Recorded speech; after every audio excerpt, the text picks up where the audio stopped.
Salut à toutes et à tous et bienvenue pour cette nouvelle critique à l'arrache où nous allons parler du Grand Méchant Renard et autres contes réalisés par Benjamin Renner et Patrick Imbert. Au niveau du casting, vous allez vite remarquer que parmi le doublage, il y a beaucoup de personnes que vous connaissez, que vous avez déjà entendu dans du doublage de films live action, mais aussi d'animation. Il faut savoir que ce film est divisé en 3 parties, il y a 3 contes différents, même s'ils se rejoignent parce que c'est dans le même univers, avec les mêmes personnages. Globalement, la première histoire a été vraiment géniale, hilarante, tout ce que vous voulez. La deuxième était un petit peu en dessous, et la troisième était un peu égale à la première. Tout simplement parce que en fait, le Grand Méchant Renard, son histoire, c'est la deuxième histoire, et en fait les deux autres histoires, c'est celle du cochon, du canard et du lapin. Et le canard et le lapin sont complètement débiles, et le cochon essaye un peu de les raisonner et de les surveiller. C'est un peu le papa avec deux débiles, quoi. Donc j'ai beaucoup plus aimé ce côté débile. Il y avait un côté un peu Camelot par exemple, avec comme si on avait Perceval et Caradoc, et que d'un autre côté on avait le roi Arthur qui était entre l'indignation et bon, je vais quand même m'en occuper parce que sinon ils vont se tuer. Donc il y a vraiment des trucs très drôles, ne serait-ce que dans l'animation par exemple. L'animation est vraiment top. C'est des réalisateurs qui avaient fait Ernest et Célestine en 2012, que moi je n'ai pas vu, hélas. Je rattraperai, ça c'est indéniable, c'est un film que je vais voir, que je vais vouloir regarder. L'animation est vraiment top, on trouve une animation dessin animé et non pas... parce que ça me fait rire quand on me dit dessin animé alors que c'est du cinéma, c'est un film d'animation numérique. Un Pixar n'est pas un dessin animé, ce ne sont pas des dessins qui sont animés, comme le dit son nom, tout simplement. Là, on revient à quelque chose d'old school, avec de l'aquarelle, du crayon, il y a vraiment un univers comme ça, il y a vraiment une patte qui fait que tu tombes dans un nouvel univers, quoi. T'es emmené dans un univers comme ça, et je trouve ça très intéressant, ça nous change quand même de tous les films d'animation qu'on se tape en 3D, films d'animation Pixar, DreamWorks, etc. Là on est sur quelque chose de plat, mais qui a beaucoup de cachet. Animation au top, et mise en scène mais super intelligente, quoi. Parce que j'ai remarqué quelque chose de très important dans ce film, c'est que il y a beaucoup de travail sur le hors-champ. C'est-à-dire que tout ce qui se passe là à côté de mon cadre, vous ne le voyez pas, évidemment, ça tombe sous le sens. Et donc, ce qu'il y a d'intéressant dans ce film, c'est que bon nombre de choses qui pourraient être spectaculaires se passent hors champ. Là où des films comme Kung Fu Panda ou n'importe quel autre film actuel va vouloir tout te montrer, il va vouloir que ça t'explose à la gueule. Là, il y a un travail sur le hors champ qui fait que l'enfant doit imaginer. Et ça, c'est important, l'imagination. L'imagination chez un enfant, c'est très important. C'est quelque chose qu'il doit développer. Et c'est quelque chose qu'il ne peut pas développer avec les films un peu plus mainstream, des films d'animation en tout cas. Là, vraiment, tous les trucs genre des chutes ou des personnages qui sont catapultés, ce genre de choses, tout ça, ça se passe hors champ.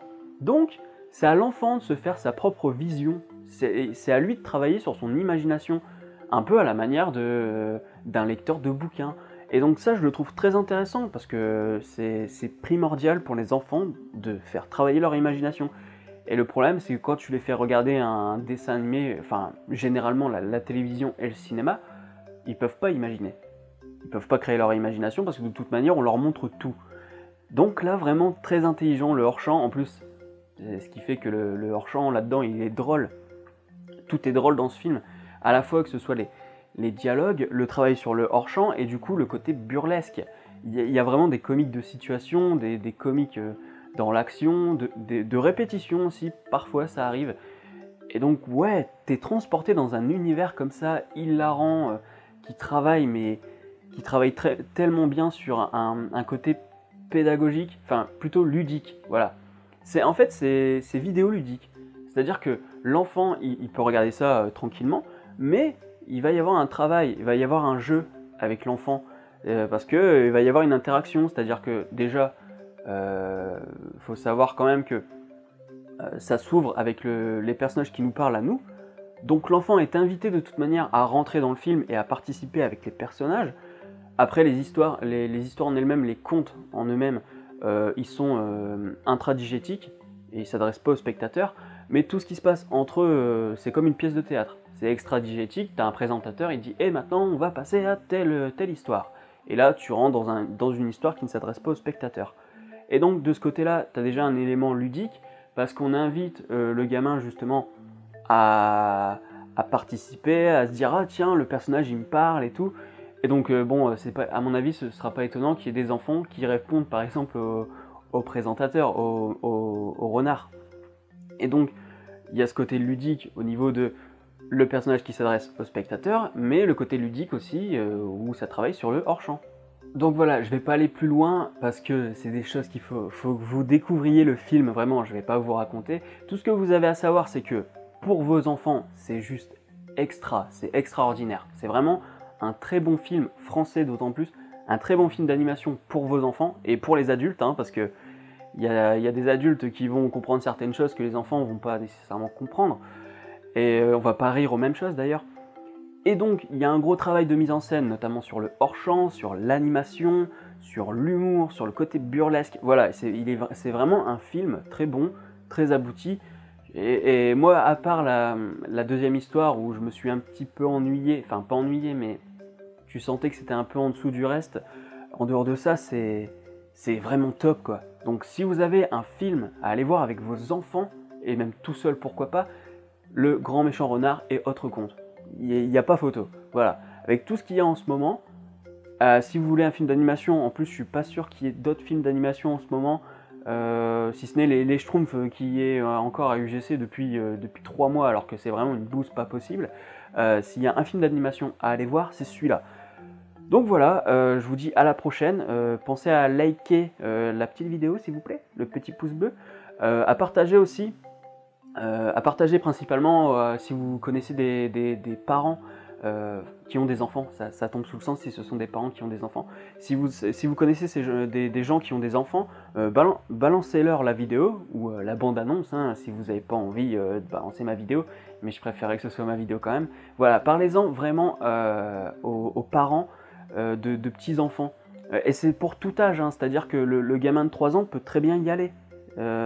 C'est assez compliqué d'emmener un enfant de 3 ans, mais comme c'est un film qui dure 1h15, voilà, globalement, il va pas courir dans tous les sens, quoi. C'est vraiment fait pour que l'enfant puisse aller au cinéma, quoi, et puisse participer, et qui travaille. Donc vraiment, non, bravo. Donc, like, partage, et puis dis-moi ce que tu as pensé du film, si tu comptes aller le voir, si tu comptais pas aller le voir, et que du coup je te donne envie d'y aller. Et dis-moi surtout aussi ce qu'ont pensé les enfants qui sont venus avec toi. Notamment peut-être Valérie, je pense que tu vas aller peut-être le voir avec tes enfants, je ne sais pas. Et donc voilà, je vous dis à la prochaine. Salut.